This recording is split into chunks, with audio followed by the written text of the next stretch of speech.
El día de hoy les voy a hablar de los siguientes 3 temas. El primero es el dualismo cartesiano. El segundo son las reacciones a Descartes. Y por último, voy a hablar de la psicología en el siglo de las luces. En este video voy a comenzar hablando sobre el dualismo cartesiano, el cual se compone de los siguientes subtemas. 1. La revolución metodológica. 2. El dogmatismo de las dos sustancias. 3. El espíritu y el cuerpo. 4. Las imágenes y la percepción. 5. La psicología concreta de Descartes. 6. La psicoterapia cartesiana.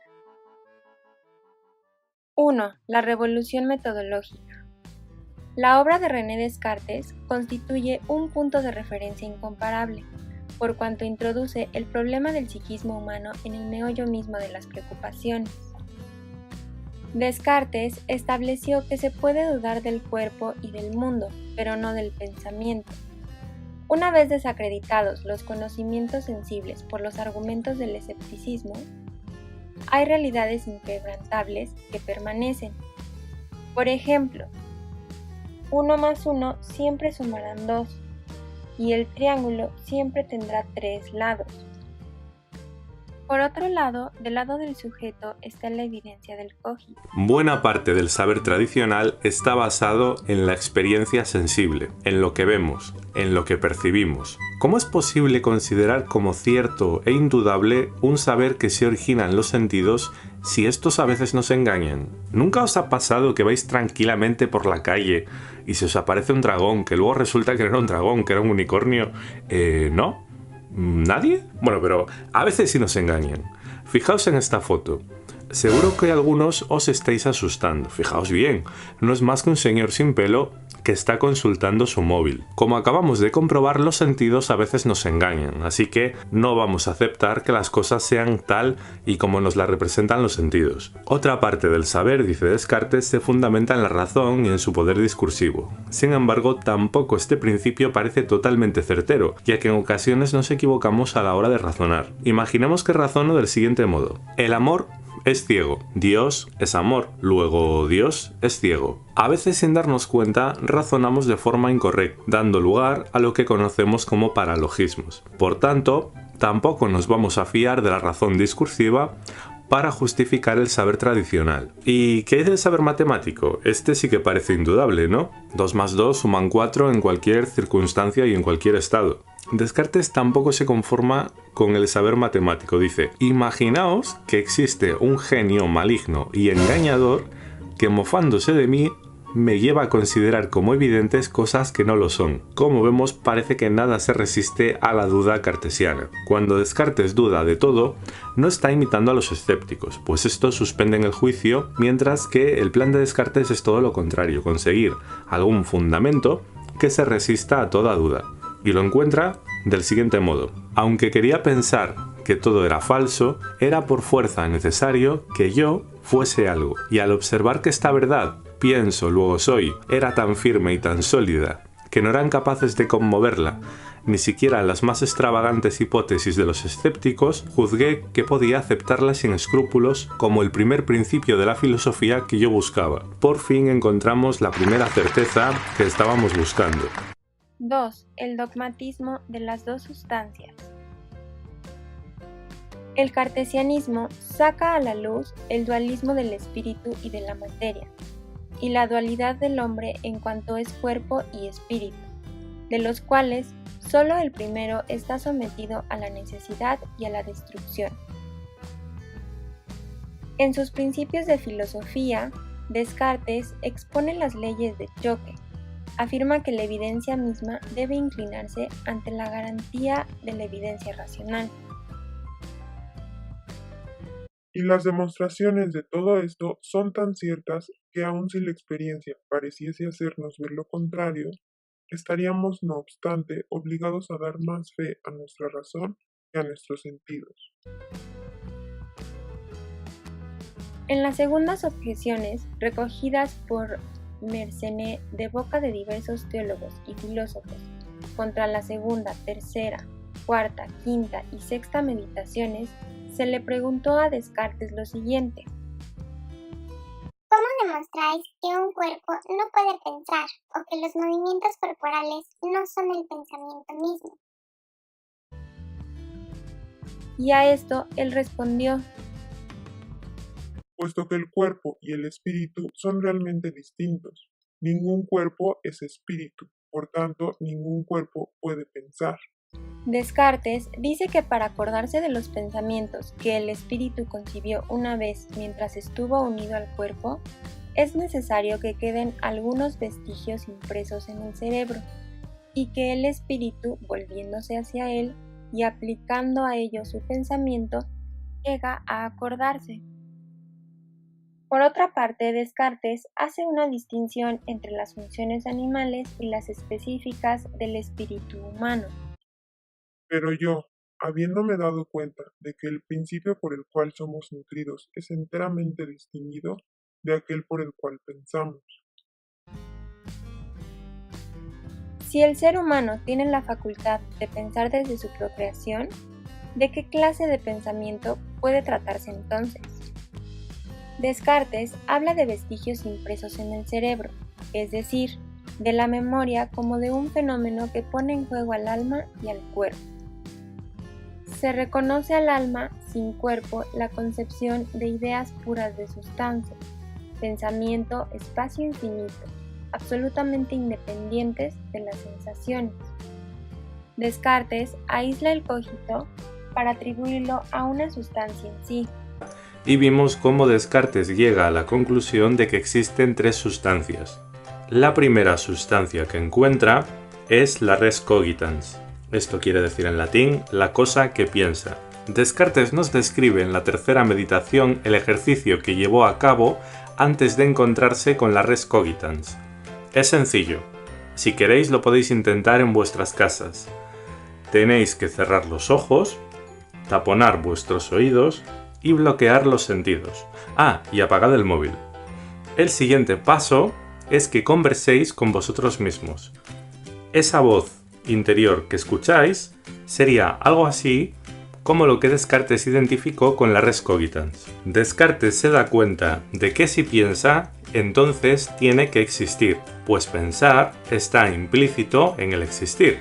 Una de las razones por las que Descartes justifica la existencia de Dios es que aceptó el argumento ontológico de San Anselmo de Canterbury. Hay una segunda razón que pasamos a presentar ahora. Para explicarlo, debéis saber que Descartes creía que existen tres tipos de ideas. Por un lado tenemos las ideas adventicias, que son aquellas que vienen de fuera, cosas que percibimos a través de los sentidos. Por ejemplo, un árbol, un animal o una señora con una bolsa de Carrefour en la cabeza. Todas estas ideas son adventicias, es decir, vienen de fuera del sujeto. En segundo lugar, nos encontramos con las ideas facticias, que son las que construimos con nuestra imaginación. Por ejemplo, un unicornio, que es un ser que nos hemos imaginado, lo hemos construido con nuestra mente, pero no existen en la realidad sensible. Y por último, Descartes cree que existen las ideas innatas. Son ideas que se encuentran en el sujeto, pero no porque él se las haya imaginado o porque las haya percibido. Se encuentran en él desde su nacimiento. Descartes razona del siguiente modo: ¿cómo puede albergar la mente limitada de un ser humano la idea de perfección o de infinitud? Todos tenemos la idea de infinitud o la de perfección, pero no puede proceder de nosotros, pues los seres humanos ni somos infinitos ni somos perfectos. Si estas ideas existen, pero no están en nosotros, debe de ser porque Dios las puso ahí. Descartes justifica que el mundo es como lo conocemos utilizando la figura de Dios, ya que Dios es un ser perfecto y bueno, no es posible que nos quiera engañar. Así que el mundo que percibimos, la res extensa, es tal y como la conocemos. 3. El espíritu y el cuerpo. Descartes saca consecuencias lógicas pero erróneas. Tal es el caso de su explicación de los fenómenos nerviosos por los movimientos de los espíritus animales, en los nervios considerados como vasos, o cuando decide que el corazón es el más caliente de los órganos y que este foco de calor calienta y dilata la sangre que lo atraviesa. Por otra parte, Descartes no reconoce ningún psiquismo a los animales. Se verá fácilmente que todas las acciones de las bestias son solo semejantes a las que hacemos nosotros sin que nuestro espíritu contribuya. Descartes, en sus principios de filosofía y en sus pasiones del alma, postula una acción recíproca constante entre el espíritu y el cuerpo, que se impone como un hecho, pero cuya explicación choca formalmente con la dificultad de cómo relacionar el mecanismo del mundo espacial, pura extensión, con la acción que el espíritu puede ejercer sobre el cuerpo. 4. Las imágenes y la percepción. Conviene observar que con el nombre de percepción, Descartes designa cosas muy diferentes. Distingue entre percepciones cuya causa es el alma y que se refieren a nuestra actividad voluntaria o imaginaria. Percibimos que queremos, que nos imaginamos un palacio encantado, etc. Y aquellas que tienen al cuerpo por causa, debidas a la agitación de los espíritus animales, y con las cuales se relacionan los sueños y las alucinaciones. Después, tenemos las percepciones que llegan al alma por intermedio de los nervios, unas que se refieren a los objetos exteriores que impresionan a nuestros sentidos, y otras a nuestro propio cuerpo. Por ejemplo, la sensación de hambre. Y por último, las percepciones que relaciona con el alma, es decir, la alegría, la cólera, etc., y que son verdaderas pasiones. Descartes se preguntó por la correspondencia entre lo que llama inspección del espíritu y visión de los ojos. De donde casi voy a parar, a la conclusión de que la cera se conoce por visión de los ojos y no solo por la sola expansión del espíritu. Mas la casualidad hace que mire por la ventana a unos hombres que pasan por la calle, a cuya vista no dejo de exclamar que veo a unos hombres, lo mismo que digo que veo la cera. Y sin embargo, ¿qué es lo que veo desde la ventana? Sombreros y capas, que podrían muy bien ocultar unas máquinas artificiales, movidas por resortes. Pero juzgo que son hombres, y así comprendo, solo por el poder de juzgar, que reside en mi espíritu lo que creía ver con mis propios ojos. La psicología concreta de Descartes. En un determinado momento de su vida, Descartes escribió una carta el 6 de junio de 1647, que Malebranche recuerda en sus Recherches de la Vérité. Le vemos reconocer la existencia y aún el papel que desempeña lo que hoy llamamos el inconsciente psíquico.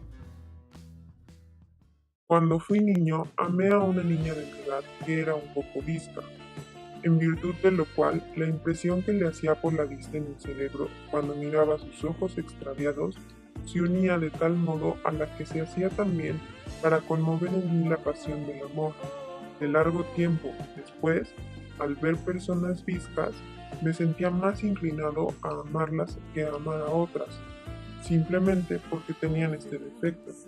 Y yo no sabía, no obstante, que fuese por eso. Por el contrario, desde que he reflexionado y he reconocido que era un defecto, ya no me ha vuelto a conmover. El yo no sabía, no obstante que fuese por eso, atestigua la admisión por parte de Descartes de factores inconscientes en el comportamiento. Descartes tuvo también la presciencia muy clara del mecanismo de los reflejos condicionados. En segundo lugar, lo mismo que hace danzar a algunos puede dar ganas de llorar a otros, pues esto no viene sino de que son excitadas las ideas de nuestra memoria, como aquellos que en otro tiempo tuvieron placer en danzar cuando se tocaba cierta melodía. Tan pronto como lo oyen de nuevo, les entran ganas de danzar. Al contrario, si alguien no ha oído jamás tocar las gallardas, y si al oírlas por primera vez le llegara cualquier aflicción, se entristecería infaliblemente si lo oyera de nuevo. Por su parte, Descartes distinguió 6 pasiones fundamentales o primitivas. La admiración, en el sentido etimológico de asombro, de sorpresa, que excita la atención. El amor, hecho de atractivo. El odio, hecho de repulsión. El deseo, orientado hacia el porvenir. La alegría, proveniente de la satisfacción del deseo. La tristeza, proveniente de su no satisfacción. Luego, las pasiones particulares que se derivan.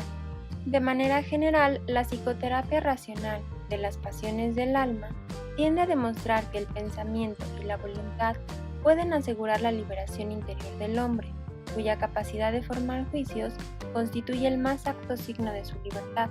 Pero, ¿son los animales como máquinas? ¿Se puede analizar el mundo con principios simplemente mecánicos? He concluido el primer tema. Y ahora voy a hablar de las reacciones de Descartes, que es la segunda parte de este video. Para acceder a ella, solo tienes que darle clic al link que está en la descripción de este video. No olvides pasar a divertirte realizando las actividades, cuyos links te voy a dejar también en la descripción de este video.